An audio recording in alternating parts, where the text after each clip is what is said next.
बिस्मिल्लाहिर्रहमानिर्रहीम अस्सलामु अलैकुम वरहमतुल्लाहि वबरकातुहू। लोकल खबरें बहुत सारी हैं, लेकिन मैं आगाज करना चाहूंगा जो ईरान का दौरा हुआ है और वहां से क्या चीज सामने आई है। ईरान की जो निगोशिएटिंग टीम थी उसके मेंबर रहे हैं सैयद मोहम्मद मरांदी। ये प्रोफेसर हैं। इन्होंने पाकिस्तानी वफ्द के दौरे के हवाले से कुछ कहा है। बस मैं ये शॉर्ट सी बात कर लूं, फिर आते हैं लोकल इश्यूज पे। बहुत सारी बातें हैं, खबरें भी बहुत सारी हैं। वो क्या कहते हैं, क्योंकि ये पाकिस्तान के लिए बहुत सिग्निफिकेंट है और आने वाले हालात के बारे में हमें बता रहा है कि हालात किस तरफ जाने वाले हैं। ये बहुत इंपॉर्टेंट है। ये 4-5 लाइनें हैं, मैं जरा पढ़ लेता हूं। आपने पहली लाइन पे गौर करना है। During the meeting between mister Asim Munir and doctor Qalibaf. कोई फील्ड मार्शल नहीं कहा, कोई आर्मी चीफ नहीं कहा, कोई सीडीएफ नहीं कहा। देखे ना, बड़े ओहदे हैं, फील्ड मार्शल है, डिफेंस फोर्सेस का चीफ है, और भी बहुत कुछ है। लिखा हुआ है during the meeting between mister Asim Munir and doctor Qalibaf Iran's preconditions for reporting reopening the state were discussed. मैंने आपको दिन को क्या बताया था कि यहां से फिर पैगाम लेके गए हैं ईरान को कि सरेंडर कर दो, मतलब अपना हरमुज खोल दो सब कुछ, बस वरना तुम्हारे ऊपर बड़ी सख्त सैंक्शंस आने वाली हैं। धमकी है एक लिहाज से। तो वो भी इसी तरह की बात कर रहे हैं। Iran's preconditions for reopening the strait were discussed. The Pakistani mediator, while conveying the Trump regime perspective, Pakistani जो सालिस थे, उन्होंने ट्रंप का नुक्ता नजर पेश किया। Received Iran's viewpoint on the way forward, the first step of which is for the US to implement those preconditions.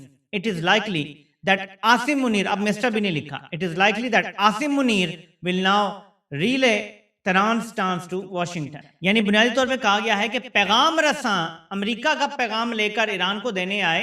Iran ने आगे से कहा जी कि हमारी तो कुछ शराइत हैं अपना हरमुज खोलने की, जाके ट्रंप को बता दो कि वो शराइत पूरी करेगा तो अपना हरमुज खोलेगी, वरना नहीं।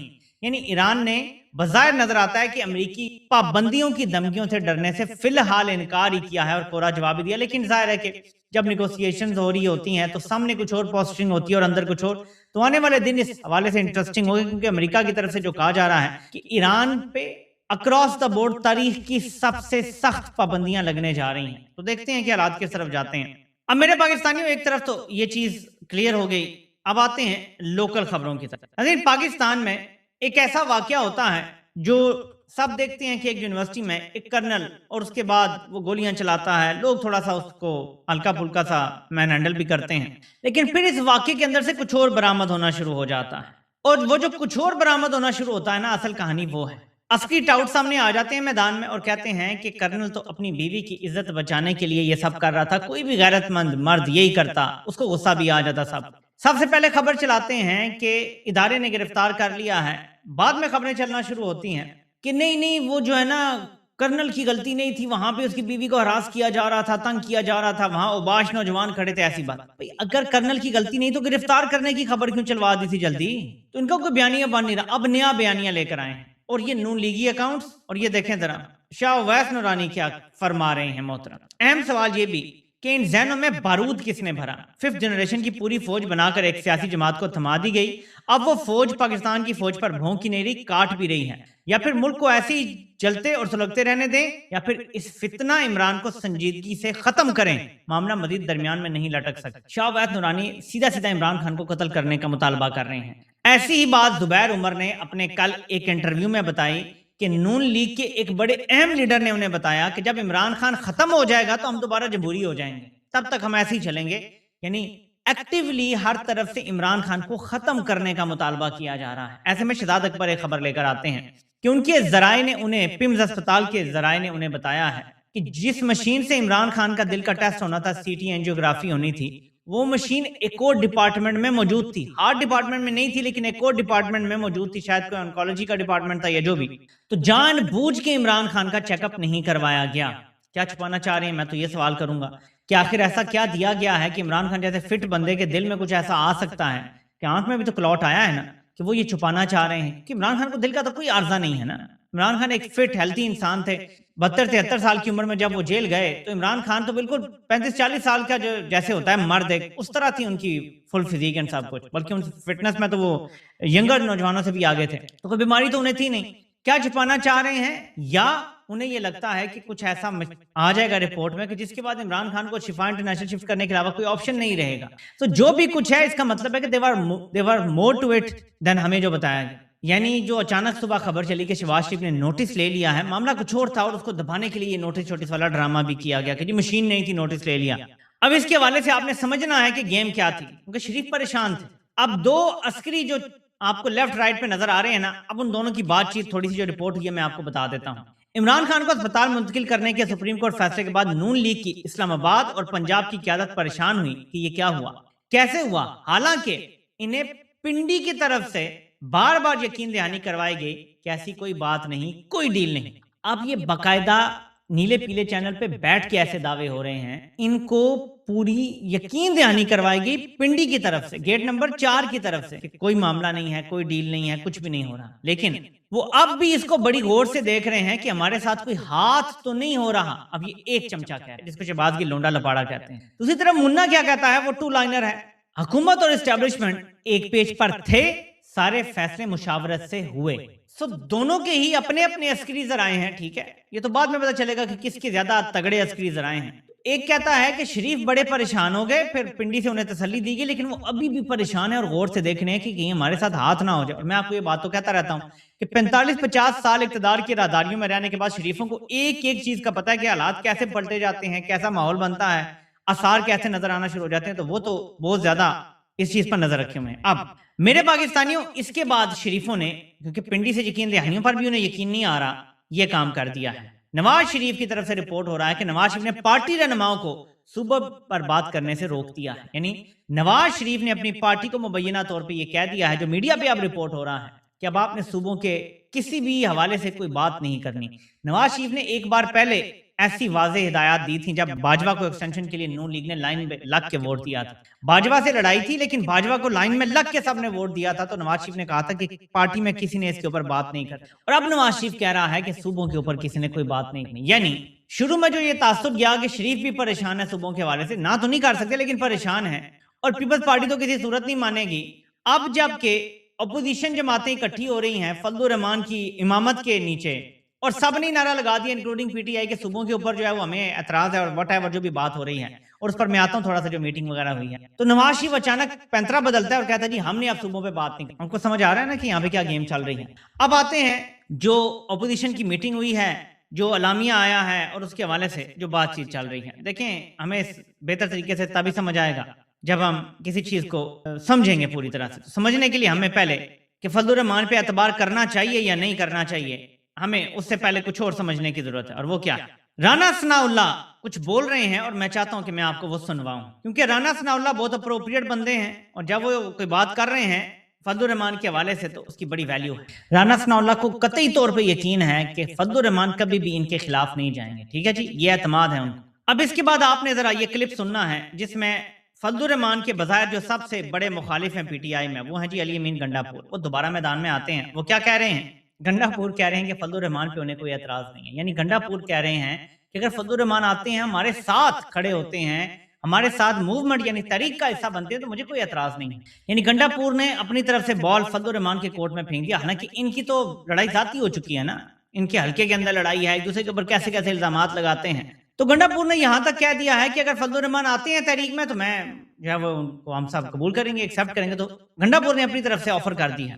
मैं बार बार एक बात कहता हूं कि फजलुर रहमान वो घाक सियासतदान है, मौलवी होना ना होना तो ज़ाहिर है कि क्वेश्चनेबल चीज है। वो घाक सियासतदान है कि वो पीटीआई की जो मौजूदा नातजुर्बाकार क़यादत है ना, उसको कच्चा खा जाए और उन्हें पता भी नहीं चलेगा कि खा गए उन्हें। इस तरह है फजलुर रहमान, इतने घाक हैं। तो बहरहाल मुझे जो समझ आ रही है, जो आज 3.5 घंटे की मीटिंग हुई है अपोजिशन के सारे लोगों की, जो मेरी अब तक अंडरस्टैंडिंग है, जो मुझे पता चला है कि अगर इनकी नीयत मान ली जाएगी ठीक है फजलुर रहमान की, जो कि मुझे बड़ा मुश्किल पेश आती है नीयत इनकी ठीक है ये मानने में, तो ये कह सकते हैं कि जो सूबों के मामले पर और 28वीं तरमीम के मामले पर ये चाहते हैं कि हम एक ऐसी ज्वाइंट अपोजिशन बन जाएं, तगड़े बन जाएं कि इस बार किसी को भी अगवा करके उठा के वोट ना डलवाया जा सके। और अगर ये ना हो कि पीपल्स पार्टी वोट नहीं देती, तो ये ना हो पीटीआई के बंदे उठा उठा के वोट डलवा लिए जाएं, या फजलुर रहमान की भी पार्टी के बंदे उठा के वोट डलवा लिए जाएं। तो शायद किसी ऐसी चीज के लिए सब इकट्ठे होने की कोशिश कर रहे हैं कि जब हम ऑफिशियली अपोजिशन बेंचों में होंगे तो फिर हमसे ऐसे वोट डलवाना भी इतना आसान नहीं होगा। जब हम ऐसे तितर बितर रहेंगे तो कोई भी किसी का भी तादी हो सकता है। जब हम ऑफिशियली अपोजिशन में होंगे तो ऐसे वोट डलवाना जो है वो इतना आसान नहीं रहेगा।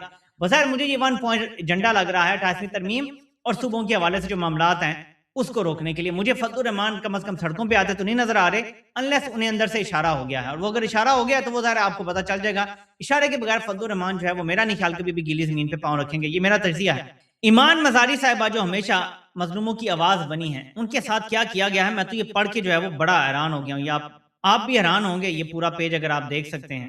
यकीन माने कि जो उनके साथ किया जा रहा है कि उनकी तबीयत खराब थी, तो उनको एक ऐसी दवाई दे दी गई है जो कैंसर पेशेंट को दी जाती है। आपको पता है जब कीमोथेरेपी होती है, मैं जो समझाऊं इस चीज से, क्योंकि मैंने देखा है कैंसर पेशेंट्स का अस्पताल में इलाज भी देखा है, पर्सनल एक्सपीरियंस भी है घर का भी, कि जब आपको कीमोथेरेपी दी जा रही होती है तो आपको नौशिया एंड वॉमिटिंग शुरू हो जाती है, यानी मतली और क्या होना शुरू हो जाती है। तो फिर उसके लिए एक दवाई दी जाती है कि आपको मतली और क्या ना हो। ईमान मजारी साहिबा को वो दवाई दे दी गई कि उनको कोई मसली और क्या का इशू, तो वो वाली दवाई दे दी गई जो कैंसर पेशेंट को दी जाती है मसली क्या रोकने के लिए। उससे उनकी तबीयत खराब हो गई है, उनके बहुत ज्यादा इश्यूज हो गए हैं, उनके वाइट सेल्स बढ़ गए हैं, विच मीन्स कि किसी इन्फेक्शन की अलामत हैं, उनके चेस्ट के स्कैन और एक्सरे की जरूरत है।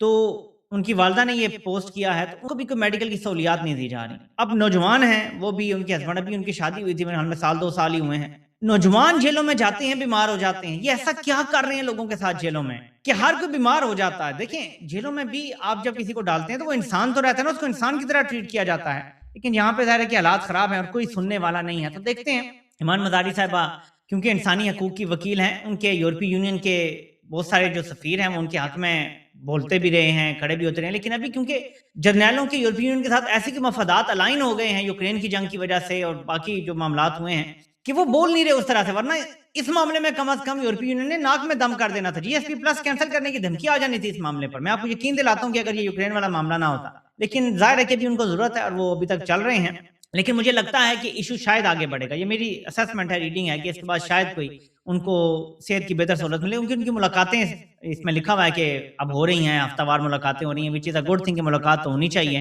फैमिली की मुलाकात हक है। दुनिया में बड़े से बड़े कैदी को भी, बड़े से बड़े कातिल मुजरिम को भी जो है वो मुलाकातों का हक हासिल होता है, तो ये होना चाहिए। इमरान खान को भी मिलना चाहिए, बाकी तमाम कैदियों को मिलना चाहिए, और ये भी जमीर की कैदी हैं। अब अलीमा खान कहाँ है, ये नाज़रीन तस्वीर आती है। शौकत खानम अस्पताल कराची का जो है वो इसी साल ओपन होना है, उसने ओपन होना था शायद 2022-23 में। इमरान खान को जेल में डालने की वजह से, ये हालात खराब करने की वजह से, क्योंकि इमरान खान आपको पता है कि दौरे किया करते थे दूसरे ममालिक के, फिर बैठ के मीडिया पे फंड रेजिंग करते थे, तो उसका एक अलग लेवल था, जल्दी मामलात हो जाते थे। इमरान खान को जेल में डालने की वजह से, ये 9 मई के केसेस की वजह से और बाकी सारी चीजों की वजह से, रजीम चेंज ऑपरेशन के बाद ये सारे कुछ में काफी स्लोनेस आ गई। अब ये करीब है कंप्लीशन की ओपनिंग के, तो अलीमा खान साहिबा के बारे में ये खबर आई है कि वो तो कराची में है। तो ये जो यहाँ खबरें चल रही हैं जी कि उनको इमरान खान ने कह दिया था कि आपने जो है वो नहीं, आप सियासत करनी, और ये वो जब आएंगी वापस कराची से, शौकत खानम के मामला सारे जो वो देख रही हैं, क्योंकि इमरान खान की गैर मौजूदगी में सब कुछ उन्होंने ही देखना है, तो वो जब आएंगी दोबारा से लाहौर आएंगी, इस्लामाबाद आएंगी, जहां भी उन्होंने आना है, तो उसके बाद फिर पता चलेगा हमें कि एक्चुअली क्या पैगाम आया है और क्या बात हुई है, और फिर वो नेक्स्ट जो मूव करेंगी उससे बहुत कुछ वादे हो जाएगा। लेकिन एक चीज समझ आती है कि अलीमा खान से जर्नैलों को बड़ी तकलीफ है, कम से कम इतना हम यकीन से कह सकते हैं, बाकी ज़ाहिर है कि जो भी बातें हैं। अब मेरे पाकिस्तानियों, अब्दुल अल सैयद का नाम तो आपने सुना हो, ये मिशिगन में जो रिपब्लिकन की ओपोजिशन में खड़े हुए हैं, डेमोक्रेटिक उम्मीदवार हैं सेनेटर के लिए मिशिगन में, इन्होंने भी एपैक को शिकस्त दी है प्राइमरीज में, और ये मुसलमानों का फेस बनने जा रहे हैं सेनेट में। उन्होंने भी इमरान खान के लिए आवाज उठा दी पाकिस्तान के जश्न आज़ादी के मौके पर, जब वो खिताब कर रहे थे पाकिस्तानियों से, तो उन्होंने कुछ कहा। मैं चाहता हूं आप ये क्लिप थोड़ा सा सुने, शॉर्ट सा, ये देख लें वो पाकिस्तान के हवाले से भी क्या कह रहे हैं कि पाकिस्तान में कोई जमहूरियत नहीं है, हर किसी को इलेक्शन लड़ने का हक है, ये नहीं कि आप किसी की आवाज दबाने के लिए उसको जेल में डाल दें, उसको हक ना दें इलेक्शन लड़ने का। तो हर तरफ से आवाज उठ रही है। अमेरिका की पॉलिटिक्स में एक बड़ी तब्दीली आने जा रही है। ट्रंप इस खदशे का इजहार कर रहा है कि अगर वो मिड टर्म्स हार जाता है तो उसको शायद इम्पीच कर दिया जाएगा। ये खौफ उसको मौजूद है क्योंकि उसने जराइम बहुत बड़े बड़े किए, उसके ऊपर तो बहुत सारे जराइम के जो है ना वो चार्जशीट लग सकती हैं। सो जर्नैलों के लिए हालात इंटरनेशनली टाइट होंगे, ऐसा नहीं है कि वो हमेशा ऐसे ही रहेगा, बल्कि इवेंचुअली न्यूज टाइट होगी, और इनके दिन जो है वो इंशाल्लाह गिने जा चुके हैं, क्योंकि आलमी ताकतें जो हैं वो अपने मफादात निकलवाती हैं, इनकी सगी नहीं है। और जिस तरह ये काम कर रहे हैं, जिस तरफ ये लेकर जा रहे हैं, इनसे जो काम निकलवाना है वो इतना खतरनाक काम है कि कुछ कुव्वतें जो है ना वो खुद ही ऐसे रास्ते पर चल पड़ती हैं कि इन चीजों को रोकती हैं। बस मैं इशारों में जान के बात कर रहा हूं। इंशाल्लाह ताला पाकिस्तानी कौम अगर खड़ी हो गई, अगर स्टैंड ले गई, अगर हम सड़कों पे आके अपने हकूक के लिए डट गए, तो इनके सारे नापाक अजाइम इंशाल्लाह ताला दरिया बुर्द हो जाएंगे। गटर बोर्ड हो। आपसे इंशाल्लाह फिर मुलाकात होती है। अल्लाह पाक आप सब कामयाब